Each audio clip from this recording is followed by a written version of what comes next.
you. Let me share my screen. Okay. All right. Can everybody see that? I'm certain. Yeah. Thank you so much to the organizers. This is such a great space to kind of share empirical and conceptual issues together regarding global orthodoxy, and in particular for me, I'm thinking about Oriental Orthodoxy. So I'll just start. On July 29th, 2018, a Coptic bishop was found murdered outside of his cell at the St. Makarios Monastery in Wadi in Latron, Egypt. Bishop Epiphanios, abbot of the monastery and leader in Coptic educational reform, was on his way to midnight prayer when he was assaulted and struck in the back of the head with a blunt object. In the days following the attack, Coptic Christians around the world voiced their shock and disbelief. Speculation around the identity of the perpetrator fell into a recognizable scenario of Coptic persecution at the hands of Muslims. Yet, the murder sparked a wider debate.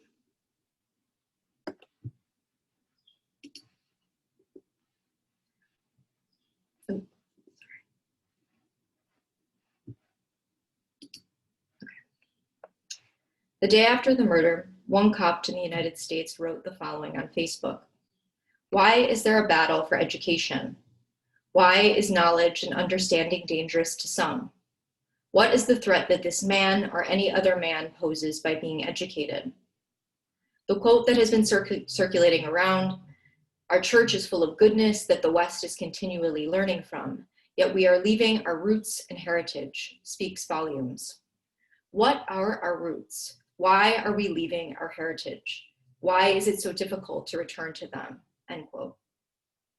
Yet despite speculation that the beloved abbot was murdered for his efforts toward educational reform, it was concluded shortly after that the murder pertained to an internal matter between the abbot and two other monks at the monastery. How did Coptic understanding of the murder devolve from Muslim attack into a set of concerns over contemporary educational reform? Protestant missions of the late 19th and early 20th century and migration of Coptic Christians to Western countries in the late 20th century are contexts that have shaped such debate. Such contexts have transformed reading practices among Copts, led to linguistic, cultural, and theological interrogation of the Coptic Orthodox tradition, and have influenced debates on the authority of the Coptic Orthodox Church in Egypt. While Islam in Egypt has been configured by Western writers, missionaries, and politicians, as well as by Copts themselves as the primary referent of Coptic history and contemporary religio-political minds, present migratory context can help complicate such transnational debates on truth and transmission. Debate among Copts both in the United States and Egypt has centered around the place of specific Coptic traditions within the larger Orthodox tradition. Conversations and frustrations have centered around processes of separation between culture and faith. During a hot summer day in 2016, I sat with Makarios, a 23-year-old consecrated servant, American-born, and educated at a preeminent Eastern Orthodox seminary. While stroking his beard, he conveyed his unease about the intermingling of Orthodox tradition with Coptic cultural heritage, saying, quote, I think in Egypt you are born Coptic Orthodox, so you live Coptic Orthodox, you bleed Coptic Orthodox until you die Coptic Orthodox. That's your identity. It's very much a part of who you are because the culture is very religious based. And your name even defines who you are. You're either a Mina or an Ahmed. But here in the US, that's definitely not the case. If you're a Coptic Orthodox Christian, born and raised here, you have to make the decision to be an Orthodox Christian. You have to have faith. You have to actively believe in God, actively believe in the sacraments, and believe they are transformative. You have to be kingdom driven. Here you have the people who actually want to live an Orthodox sacramental Christian life. And you have this giant group of people who are just like, this is who we are. The goals of both sides are different. The goal of one side is heaven bound, and the goal of the other side is not to say they aren't heaven bound, but it's less of a faith experience and more of an ethos, end quote. Makarios argues that Egyptian culture is religious and American culture is generally not. In Egypt, faith is identity. It is not something chosen. Yet in the United States, because there is choice, you must choose to be Orthodox, not just a Copt. It is a conscious, sincere testimony to your faith. The choice is faith. In Egypt, faith is not faith, it is an ethos. The ethos of the Copts in Egypt is fashioned by the fundamental values of the community, not simply the individual. These values are determined collectively and administered by the Coptic Orthodox Church. For Makarios and other American Copts, clergy and laity, Egypt's Coptic Orthodox Church has authorized incorrect values, undergirded by inaccurate interpretations of the Orthodox tradition. Many Copts, both in Egypt and the United States, point to the Coptic Orthodox Theological Seminary, also known as the Clerical College, in Cairo as the source of inaccurate transmission and interpretation. As noted by interlocutors, the college lacks the credentials necessary to compare with other theological schools across Christian denominations internationally. One hot fall morning in 2017 at the Cathedral Complex in Abbasiyah, Cairo, I met Abuna, or Father John, who had just finished a liturgical vestment fitting in the small chapel. Abuna John, an American Coptic priest, had recently graduated from an Eastern Orthodox seminary in the United States and did not have a positive opinion of the Clerical College in Cairo. We decided to visit the college located in a nearby building. Entering the newly renovated structure, we sat down in the administrative office, waiting to meet a newly appointed head of the college. Abuna Daoud, along with Bishop Ma'ar, both products of the Baramos Monastery in Wadi al-Latron, are the college's newest headmasters. The Baramos Monastery was a place Abuna John knew well, since he had recently spent his 40 days there, a period of fasting, training, and solitude after being ordained to the priesthood in the Coptic Church. Abuna Daoud and Abuna Mina sat opposite one another. Abuna Daoud described the issues of the Clerical College in Cairo as connected to Azmat el-Dollar, the dollar crisis, which referred to the Egyptian government's downgrading of the dollar to pound ratio in November of 2016. We need money to develop the curriculum, but there is none, Abuna Daoud sullenly noted. Many Copts cannot understand why they would donate money to the Clerical College.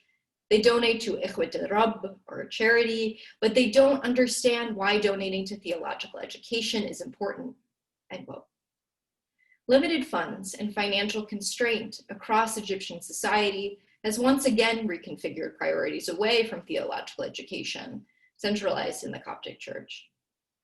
Given this context, Copts have sought education outside of the theological confines of the Church and the Oriental Orthodox family of churches. Abuna continued, you know, the most popular places for theological education in our church is in Greece, Germany, and Italy.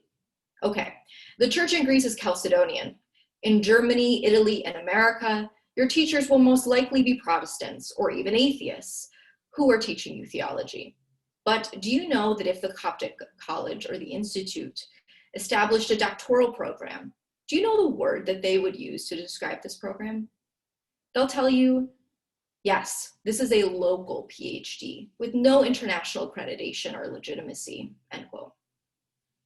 At international theological conferences, the Coptic Church is said to be weak in theology, according to the headmaster. After our meeting, Abuna John and I left the cathedral complex for dinner. In the car ride, I asked him for his thoughts on the conversation.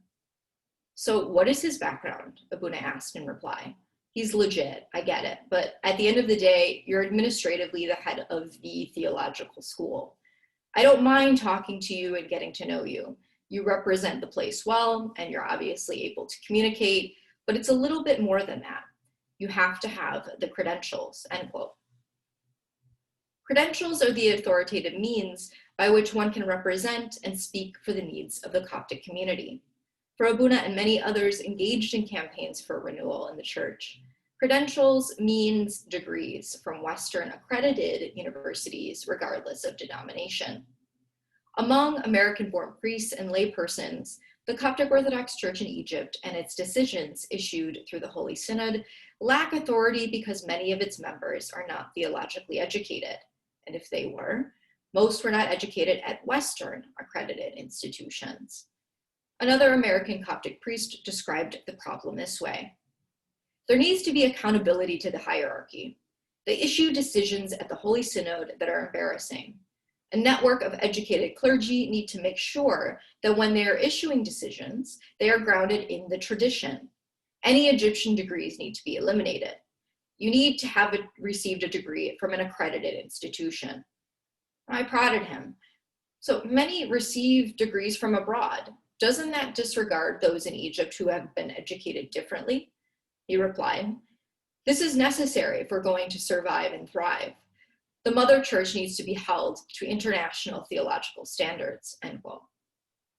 The formation of modern theological education under colonial missionary regimes in Egypt produced a new criteria of Christianity that continue to reverberate in new contexts of migration and diaspora. Theological education aims at proper interpretation of theology.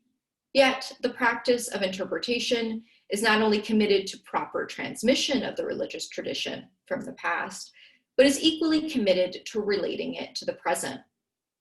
Contemporary migratory contexts among the Copts have not only enlivened campaigns for renewal, but have also produced a new politics of ecumenism. These new political itineraries have intersected with educational reform, helping to consolidate reading practices around contemporary cultural issues in American society. Every Labor Day weekend for over a decade, Abuna Thomas, a popular priest from Cairo with a major following in the diaspora, holds a multi-day conference in upstate New York. With the largest program of missionary activities in Egypt and throughout the African continent, Abuna Thomas has made a reputation speaking on family relations, social issues, and evangelism. Before beginning the first lecture, Abuna answered questions from the audience. One question asked how youth in America should approach issues such as same-sex marriage. Abuna began, in my opinion, you have persecution here more as Christians than we do in Egypt. Here you have a secular society that imposes demands on you as Christians that are against your faith. In Egypt, we may have a terrorist come and blow up a church, but it doesn't affect our faith. You all are more of a minority here than we are there. The bombings and attacks on Coptic Christians do not affect the faith, according to Abuna. They only strengthen it. Egyptian minority politics of separation, repression, and persecution are remapped by the current American cultural wars, where many American Copts share in common with Christian conservative others feelings of secular threat to religious values. Coptic campaigns for theological education, particularly in the US, push up against and are captured by such religio-political alliances formed in the culture wars. In both Egypt and the US, renewal has been centered on the ways religious knowledge has been transmitted and authority or expertise established. The murder of Bishop Epiphanios represented the stakes of knowing Coptic ethos and transmitting the Orthodox tradition through it. In the US, reform efforts seek to actualize tradition in response to challenges of secularity and religious diversity and new geopolitical itineraries. By studying such contemporary shifts in religious pedagogy and geopolitics, one can grasp the entangled processes of knowing and becoming among transnational Coptic communities. Thank you. Thank you, Candace. That was a very thoughtful and interesting introduction into this particular phase the Coptic Church is in now.